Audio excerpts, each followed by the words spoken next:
What's going on, guys? Hey, I wanted to come back to you, and I want to talk about how good it's portrayed nowadays as evil. And evil, they like to portray as good. And again, the church is no exception to that rule. I would say, as a matter of fact, any church at all, that goes along with the mainstream leftist type narrative is going to be of evil, of wrong, of bad, of lies. And I'm going to show you two ministers, two preachers, two black pastors, who embody that evil. Watch. Charlie Kirk did not deserve to be assassinated. But I'm overwhelmed seeing the flags of the United States of America at half-staff calling this nation to honor and venerate a man who was an unapologetic racist and spent all of his life sowing seeds of division and hate into this land.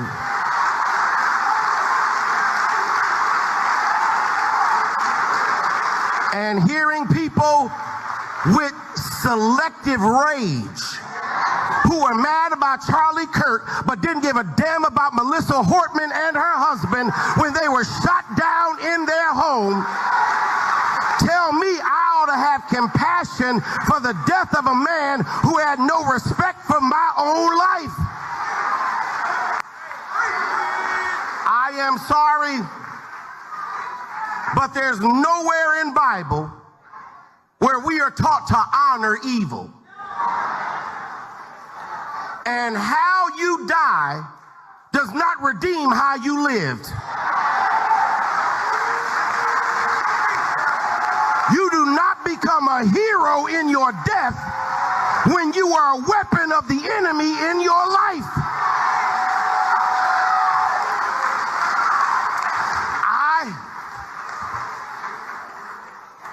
I can abhor the violence that took your life, but I don't have to celebrate how you chose to live. I am overwhelmed. That right there is Pastor Howard Wesley.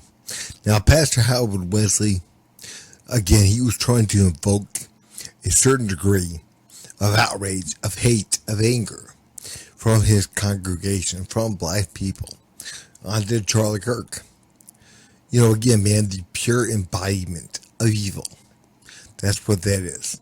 I mean, again, either the guy didn't know who Charlie Kirk was, and I guess let's give him the benefit of the doubt. Let's say he did not know who Charlie Kirk was, didn't know what the guy stood for, had no idea, never saw any of his stuff. And again, he espoused what he said anyways.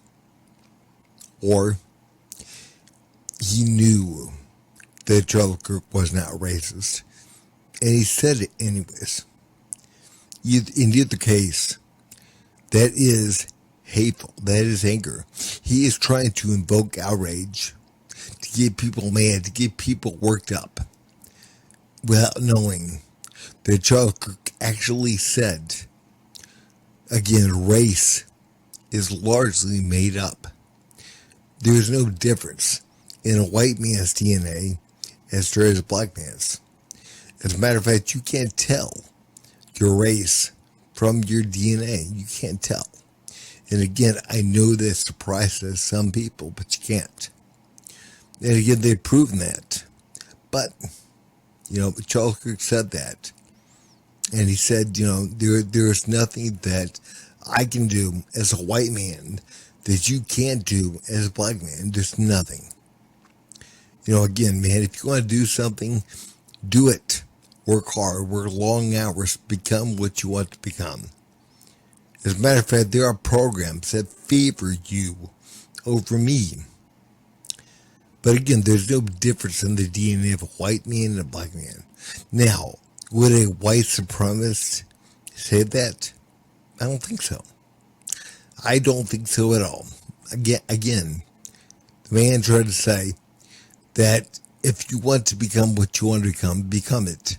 He was trying to encourage people to realize, you know what, there's nothing good about remaining hateful, about being in hate, about thinking that you're oppressed, that you're held down and you can't do something. You can't do something because you're black. That in itself discourages you. And it makes you angry. It makes you believe that you're being held down. And it makes you against it. It stops you from becoming what you could become. And again, he wanted to encourage all people, white, black. Again, he wasn't hateful against gay people. Again, he said what he said about, religion, but he shut people down. They wanted to talk about bad about gay people. The guy was a good guy. The guy was trying to encourage people, but you have pastors like Howard Wesley that, again, talked about how he was evil, how he was a white supremacist, how he was a racist. And again, this thing close to being true. Now I'm going to show you another clip of Pastor Jamal Bryant out of Atlanta saying the same stuff. Watch. I'm concerned about all of these Negro preachers who've been, in fact, talking about that this man that was killed was the answer to Christ in the earth. Y'all ain't saying nothing. They having moments of silence in black churches all over the country over a man that was racist and a white supremacist. How dare you compare him to Martin Luther King? The only thing that Charles and Martin Luther King got in common is both of them was killed by a white man. After that, they got nothing else in common. Now, guys, here's what Charles Kirk actually said. Is this the guy you're calling a racist? One thing that white people and black people have different biologically. Don't change the question of this, like DNA-wise, we are different. No, we're not. That's a lie. It has been disproven. Front page of National Geographic 6 months ago. Racism created by society. Race is a social construct that I want to break out of. Hold up. He doesn't even believe in race. The Oxford English Dictionary defines racism as prejudice based on race, or the belief that some races are inherently superior. But if Charlie's a racist, why is he arguing race doesn't exist? If he's a white supremacist, doesn't he need race to be real? I mean, you can't be a racial supremacist while arguing racial categories are fake. And wait a sec, race has been used to justify oppressing black people for centuries. So why is the black kid defending racial categories while the white supremacist wants to destroy them? This isn't new for Charlie. He's been saying this for years. And guess what? He's right. Here's the history of race. People always noticed skin color, but it mattered about as much as hair color. Slavery existed everywhere, and it was practiced by every skin color long before race was invented. Then, European colonizers needed justification for enslaving Africans. So, in the 1600s and 1700s, they invented racial hierarchy. The most influential framework came from Johann Blumenbach, a German doctor. He created the racial categories we still use today. Then, Georges Cuvier took Blumenbach's categories and ranked them, with white on top and black on the bottom. And racists ran with it. But here's the twist. Blumenbach never intended to create racial hierarchy. He was just trying to organize observable human characteristics, kind of like classifying plants. He believed we all have identical intellectual potential. He said differences came from environment and education, not biology, and those differences could evaporate over time. He was a devout Christian who believed we were all made equal. I want you to acknowledge this. I don't know if you do or not, that for example, you asked why black people aren't, the reason why there's not as many black people in universities is because they're not applying. But then we have to see as why are they not applying? So I feel like they lack, minorities in this country lack a lot of resources. It's definitely possible, we've seen it happen. That's why I'm here, right? But it's not as easy as it is for some white people. And I just want that acknowledgement, because it seems as though it's we're saying everybody starts off at the same pace, and there's no. I love your question. I'm really glad you're here. Can I ask you 3 quick questions? You graduated high school, right? You don't yet have a kid, I'm guessing? Okay. And do you have a job of some sort? Okay. So you, based on those 3 great choices, are nearly guaranteed to not live in poverty in America.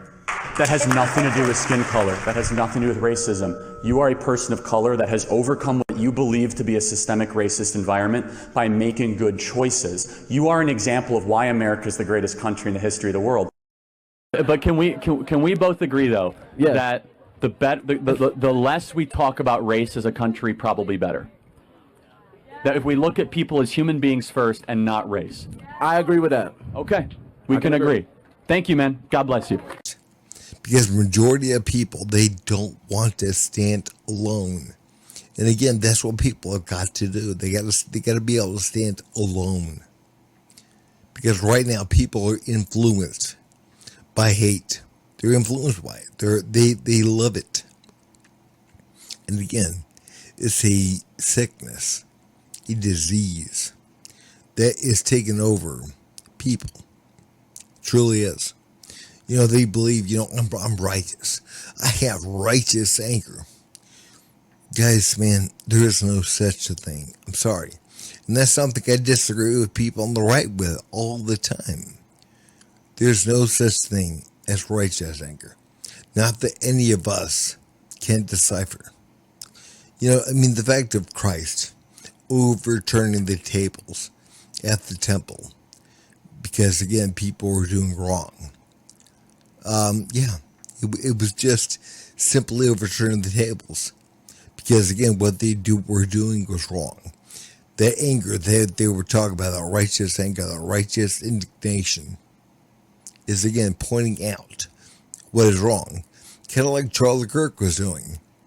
Again, not invoking hate, not invoking what we know of as anger, which is, you know, getting all mad. No. He was simply pointing out what is wrong and what is right. Again, like what he said about race. There is no such thing as race. Not really. Again, that's largely made up. And there's nothing that a black man can't do that a white man can. There's nothing. As a matter of fact, we have laws, we have programs that make it easier for black folks to get ahead. So again, you know, there's nothing. But, you know, people have been convinced that, again, they can't make it. They can't make it in this world as easy as the white man can. And Charles Kirk was saying, yeah, you can. Again, work long, work hard. I had to. If you want to become whatever it is you want to become, and again, you can only find out what it is that you want to become if you drop that anger. This is the only way that you can find out, that you can figure out what it is that you're supposed to become, is by dropping that. Because if you don't drop that anger, you live in a certain state of being that prevents you from seeing the truth, seeing what's around you, seeing what to do next. You can't see it because you're angry, you're mad. And again, man, there's something I had to see for myself. But you have these preachers that are literally controlling their congregations, and black people in general, not all, but most, by espousing this kind of hateful rhetoric. And again, there are people in the LGBTQ that, again, believe they're oppressed and believe they have the right to be angry. And there is no right. There is no right at all to be angry. And again, they end up going out there and doing stuff and acting in certain ways that, again, is of darkness, is of evil. Because again, if you're angry, if you're mad, you don't act right. There's no way you can act right. You're being led around by evil. There's no way. And so again, that's the same energy that got Charlie Kirk killed to begin with.